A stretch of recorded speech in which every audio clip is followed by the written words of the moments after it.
500 টাকায় খ্যাপ খেলতেন, গয়না বেচে জুতো কিনে দেন মা, দলে রাখলেও খেলায়নি কেকেআর। সেই সাকিব আজ সুপারস্টার। ক্রিকেটে জোরে বোলারদের স্পাইক বুটের দাম অনেক। সানরাইজার্স হায়দ্রাবাদের বোলার সাকিব হোসেনের কাছে সে সবই ছিল বিলাসিতা। সাকিবের বোলার হওয়ার স্বপ্ন সেখানে ভেঙে যেত যদি না তার মা পাশে দাঁড়াতেন। সানরাইজার্সের হয়ে অভিষেক ম্যাচে তার পারফরমেন্স রাতারাতি তাকে সুপারস্টার বানিয়ে দিয়েছে। কেকেআরে থাকাকালীন তার একটি ভিডিও ভাইরাল হয়েছে সমাজ মাধ্যমে। সেখানে তাকে বলতে শোনা যাচ্ছে, জুতো খুব দামি, ভালো বোলিং স্পাইকের দাম প্রায় 10,000 থেকে 15,000 টাকা। জুতোর পেছনে যদি এত টাকা খরচ করি তাহলে খাবো কি? এই কথাগুলো স্পষ্ট করে দেয় সাকিবের কতটা সংগ্রাম করতে হয়েছে। আইপিএল এর আলোয় আসার আগে সাকিব নীরবে নিজের জায়গা তৈরি করছিলেন। চেন্নাই সুপার কিংসের হয়ে নেট বোলার হিসেবে শুরু এবং 2024 মৌসুমের আগে কলকাতা নাইট রাইডার্স তাকে দলে নেয়। 2024 এবং 25 দুই মৌসুম দলে থাকলেও খেলার সুযোগ পাননি, কিন্তু হাল ছাড়েননি। সাকিব বলেন, আমি বিহারের বাসিন্দা, আমার জেলা গোপালগঞ্জ, পাটনা থেকে প্রায় 125 কিলোমিটার দূরে।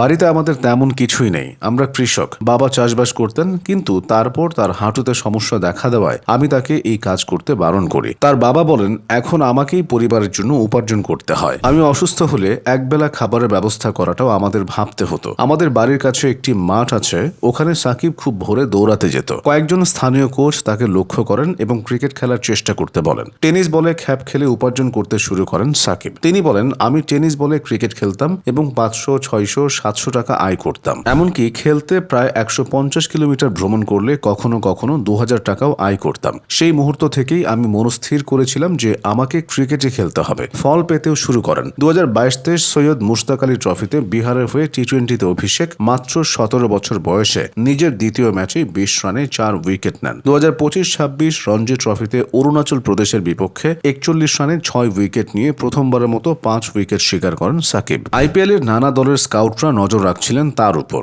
আইপিএল 2026-এর নিলামে সানরাইজার্স হায়দ্রাবাদ তাকে 30 লক্ষ টাকায় কিনে নেয়। স্পাইক বুট যদি গল্পের শুরু হয়ে থাকে, তবে উপ্পল হয়ে উঠল তার প্রথম বড় অধ্যায়। সোমবার রাজস্থান রয়্যালসের ইনিংসে ধস নামিয়েছিলেন প্রফুল্ল হিঙ্গে। অভিষেক ম্যাচে প্রথম ওভারে 3 উইকেট নেন প্রফুল্ল। বাকি দায়িত্ব সামলে নেন অপর অভিষেককারী সাকিব। রাজস্থানকে আর মাথা তুলে দাঁড়াতে দেননি। 24 রান দিয়ে নিলেন 4 উইকেট। তার শিকার যশস্বী জয়সওয়াল, জনাথন পেরেইরা, জোফরা আর্চার এবং রবি বিষ্ণয়। সাকিবের কাকা বলেন, আমরা ওর ওপর বিশ্বাস রেখেছিলাম। ও সবসময় কঠোর পরিশ্রম করেছে এবং এখনো করে। আমাদের সবসময় আস্থা ছিল যে ও একদিন কিছু একটা অর্জন করবে। এক কিশোরের স্পাইক জুতা কেনার টাকা জোগাড় করার চিন্তা, এক মায়ের নিজের গয়না বিক্রি করে দেওয়ার সিদ্ধান্ত। বহু বছর পর সেই একই স্পাইক জুতো সাকিবকে আইপিএল এর মঞ্চে পৌঁছে দিয়েছে। সেখানে তিনি এখন আর শুধু স্বপ্নের পিছনে ছুটছেন না, বরং সেই স্বপ্ন বাস্তবে রূপ দিয়েছেন।